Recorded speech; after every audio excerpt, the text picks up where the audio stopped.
வணக்கம் ஜே.கே. அஸ்ட்ரோவின் இன்று மாலை 6 மணி நேரப்படி இன்றைய பஞ்சாங்கம். இன்றைய தேதி ஜனவரி 22, 2024.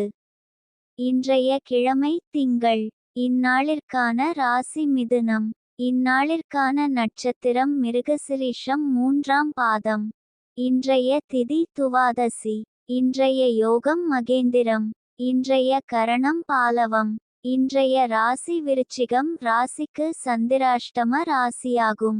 மிதுனம் ராசியின் இன்றைய திதி சூன்ய ராசிகள் துலாம், மகரம், மிருகசிரீஷம் நட்சத்திரங்களில் செய்யும் சுப காரியங்கள்: விவாகம், ருதுசாந்தி, பூமுடித்தல், சீமந்தம், பெயர் சூட்டல், முடிவாங்க, காதுகுத்த, அன்னபிராசனம், உபநயனம், வித்தியாரம்பம், ஆபரணம் பூணுதல், மனைக்கோல், கிராமப்பிரவேசம், தேவதா பிரதிஷ்டை, கிரகப்பிரவேசம், சமுத்திர யாத்திரை.